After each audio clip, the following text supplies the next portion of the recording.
delícia, né? Essa musiquinha do fundo. Ô galerinha, olha só. Na aula 5, começa a brincadeira com os espelhos. Espelhos, isso, esféricos, que inclui côncavos e convexos, espelhos esféricos. O nome do espelho está dizendo tudo. Ele nasceu de uma esfera. Imaginem vocês que eu peguei a esfera da esquerda e espelhei ela por fora. Quer dizer que a parte de dentro da esfera não é espelhada. A parte de um espelho que não é espelhado a gente rabisca assim, ó, para dizer que é fosco, que é rabiscado, que não é lisinho. Já essa outra esfera à direita, eu espelhei ela por dentro. Então é a parte de fora dela que não é espelhada. Ó, rabisquei a parte de fora.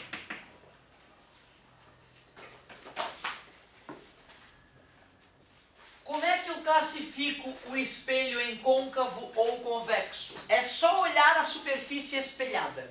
Se a superfície espelhada é côncava, ele é chamado espelho côncavo. Se a superfície espelhada é convexa, ele é dito convexo. Para quem não sabe o que é uma superfície côncava e uma superfície convexa, vamos lá. Superfície convexa é aquela que é assim, ó, para fora, certo? Olha só. E a superfície côncava é aquela que é assim, ó, para dentro, ó. Tá vendo aqui? Eu brinco com a galera que a superfície que é côncava é porque ela foi cavada. Cavou, ficou côncavo. Cavou, ficou côncavo. Cavou. Entendeu? Não, eu falo isso porque não me falaram isso e eu ficava tendo que pensar um monte, convexa, côncava. Eu travava, eu não queria que fosse instantâneo na tua mente. Então, ó, tá cavadinho o espelho e tá cavadinho o espelho. Espelhos côncavos. Esses dois aqui são côncavos, quando a parte espelhada é a parte de dentro da esfera. Espelho que não é cavado e espelho que não é cavado, aí é convexos. Quando a parte espelhada de uma esfera é a parte externa, gera um espelho convexo. Onde que tem espelho convexo? Convexo é no retrovisor dos carros. A maioria dos carros modernos, o espelho é levemente convexo, já para aumentar o campo de visão né, e diminuir a chance de bater em alguém. A colher, a parte da bundinha da colher ou a concha do feijão, quando olhada pela parte não côncava, né, na parte convexa, vai ser um exemplo. Tem lojas de segurança que vão vender espelhos convexos, seja para colocar na esquina do prédio, para o cara que está saindo de carro poder ver se tem alguém, né? Ah, aqueles redondos. Isso, aqueles redondos que deixam as coisas menores, né? É convexo. Dentro das lojas, para um segurança poder ter um campo de visão maior dentro da loja e ver se alguém está furtando a loja. São os clássicos. Elementos do espelho. Além de saber classificar, tem que conhecer os elementos dos espelhos esféricos. Primeiro elemento é o eixo principal. É a linha imaginária que passa bem pelo centro geométrico do espelho. Observem que se eu não rabiscar, eu não sei se o espelho é côncavo ou convexo. Aliás, né, imagina que eu peguei uma esfera e espelhei por dentro e por fora. Está aqui um pedaço da esfera espelhada por dentro e por fora. É um espelho côncavo ou convexo? Está espelhado e está espelhado aqui. É os dois. Se eu olhar assim, É convexo. cavei, né? E se eu olhar assado, exatamente. Tá? Então pode acontecer, o cara espelhou as duas partes do espelho. E aí bota um bonequinho. Tem que olhar, tem que ver qual é a face que o bonequinho está olhando para poder classificar. Beleza? Certo? Nunca vi acontecer, mas sei lá, no mundo está mudando. Então esse espelho, o que ele é? Não sei porque eu não sei a parte espelhada. É exatamente o que eu estava dizendo. Show. Bom, então assim, eixo principal é o nome do cara. Engraçado, professor, eu não vi o eixo principal do espelho lá de casa. Não, tu não vem uma coisa pendurada no meio do teu espelho. Ele vem só o espelhinho. Se eu quiser o eixo principal, eu vou ter que representar, vou ter que desenhar. Ou se eu fisicamente quiser, eu vou ter que puxar uma linha, né, por exemplo, passando bem pelo centro do espelho. Mas tu não vê o eixo principal, tu desenha ele. Né? A esfera, ela tinha um centro, né? Antes do espelho ser cortado, né? Uma calota esférica, certo? O centro da esfera que deu origem para o espelho é chamado centro de curvatura. Centro de curvatura. É um nome justo pra caramba, né? Porque é o centro da curvatura do espelho. A distância do espelho até o centro de curvatura é o raio da esfera que originou o espelho. Logo, esse R minúsculo é chamado de raio de curvatura.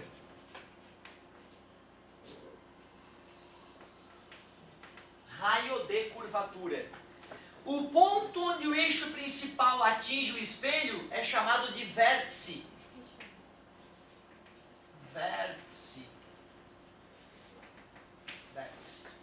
E esse ponto médio entre vértice e centro de curvatura é chamado foco. Não confundir foco com essa distância do vértice ao foco, que é chamada distância focal.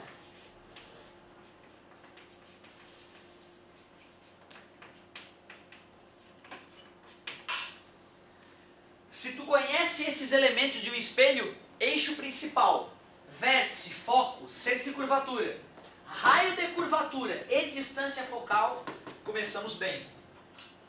Qual é a relação matemática entre o raio de curvatura e a distância focal, por favor?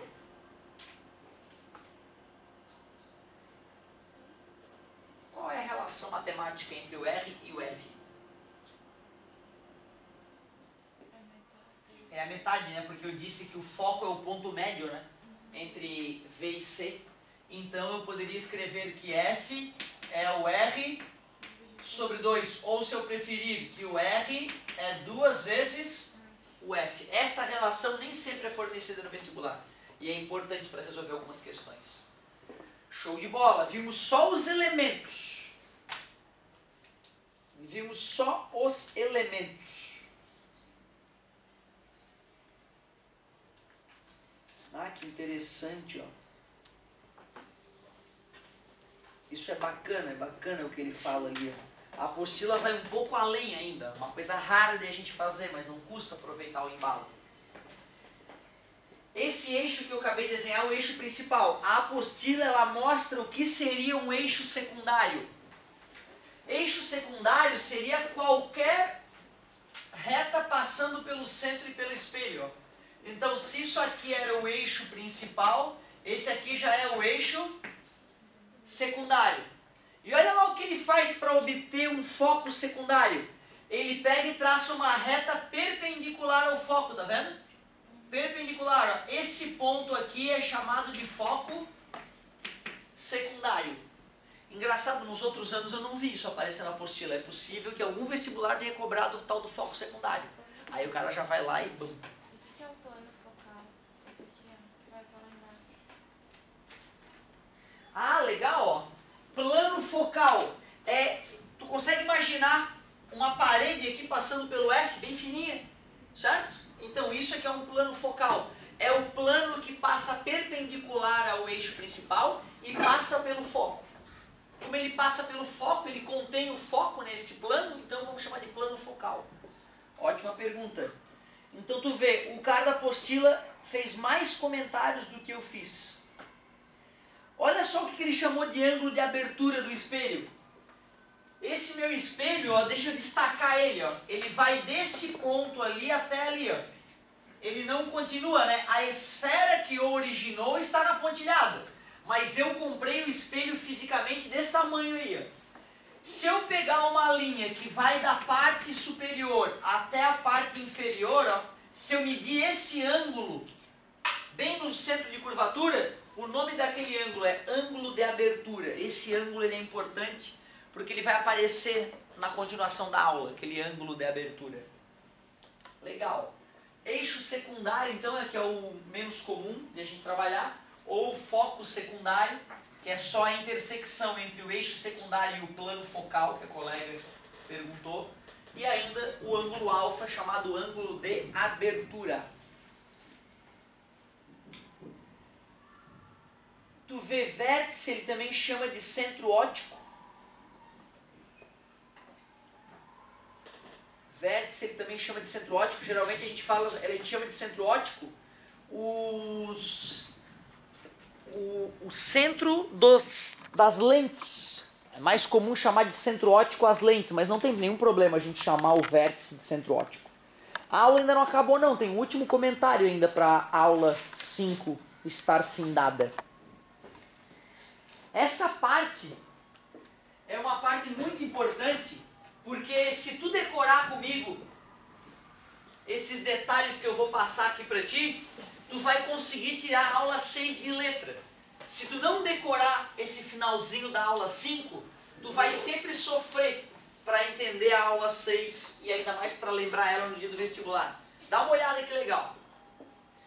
Se eu vou fazer já para um espelho côncavo, ó. Eixo principal, vértice, foco, centro de curvatura. E também já vou fazer para o espelho convexo. Ó, o espelho convexo aqui. Vou dizer que aqui é o foco. Então, centro de curvatura 1, 2, 3 quadradinhos e um pouquinho. 1, 2, 3 quadradinhos e um pouquinho. Aqui é o centro de curvatura. Ali é o vértice. Tem uma regra só a respeitar aqui, né? Importante, o ângulo de incidência é igual ao ângulo de reflexão. Só que quando um raio chega paralelo ao eixo principal, seja em um espelho plano, seja em um espelho côncavo, seja no espelho convexo, eu sei que o ângulo de incidência vai ser igual ao ângulo de reflexão. A reta normal, ela tem que passar pelo centro de curvatura. E para que o ângulo de incidência seja igual ao ângulo de reflexão, o raio refletido tem que passar pelo foco. Senão eu estou desobedecendo a lei de reflexão. Por isso que a gente acaba decorando este raio, que é tão importante. O raio que chega paralelo, sai pelo foco. Esses raios que nós vamos decorar aqui são chamados de raios principais ou raios característicos. Raios principais ou raios característicos. Cuidado, o espelho convexo ele é sempre mais perigoso. Para que eu consiga fazer o raio sair pelo foco, eu tenho que fazer um prolongamento, ó, de onde a luz bateu no espelho até o foco. Aí eu consigo fazer a luz refletir-se na direção do foco. Por isso que vale a pena decorar o raio que chega paralelo. Mas não tem aquela história de os raios de luz serem reversíveis? Se o raio de luz que chega paralelo sai pelo foco, o que eu posso falar do raio de luz que chega pelo foco? Claro, a lei da reflexão vai ser respeitada. Dos 4 raios característicos que nós temos que decorar, 2 já foram numa paulada só. O raio que chega passando pelo foco reflete-se paralelamente ao eixo principal. 2 raios em um. Vamos fazer outro raio. Um raio muito bom de usar é o raio que atinge o centro de curvatura. O raio que atinge o vértice primeiro. O raio que atinge o vértice, ele assim como todo raio é refletido com o mesmo, mas como eu tenho o eixo principal para me guiar, se eu sempre duplico essa distância daqui para cá, ó, eu estou garantindo que o ângulo de incidência seja igual ao ângulo de reflexão. Por isso que a gente decora o raio que atinge o vértice, sai com o mesmo ângulo. E é assim que se desenha ele, usando geometria básica, fazendo triângulos semelhantes. Chega paralelo? Chega pelo foco? Atinge o vértice? Que bonitinhos, muito obrigado pela participação. E para finalizar, um último raio, eu não vou nem fazer ele ali, porque vai poluir o nosso desenho, tá tão bonitinho. Então eu vou fazer um novo espelho côncavo, foco e centro de curvatura, vértice. Vou fazer um novo espelho convexo, foco e centro de curvatura, vértice. Para desenhar o terceiro e último raio característico, o raio que chega passando pelo centro de curvatura. Muito obrigado, amigo. Volta sobre ele mesmo, porque na verdade a reta normal estaria passando também pelo centro de curvatura. Ou seja, o ângulo de incidência é 0, o ângulo de reflexão é 0. O raio que atinge ou que passaria pelo centro de curvatura é refletido sobre ele mesmo. Observe que no espelho convexo, para eu ter garantias de que o raio atingiria o centro de curvatura, eu tenho que prolongar esse raio, para verificar mesmo. Legal. Se nós decorarmos esses 4 raios, cara, vai dar tudo certo. Aí nós podemos ir com orgulho para a última aula do volume 2. Todo mundo já terminou o volume 2? Eu sou o último? Tenho perder. Perder para um ou outro, perder para todo mundo é feio, né? Tem gente que nem conversou. Ah, agora já estou me achando o cara. Que beleza.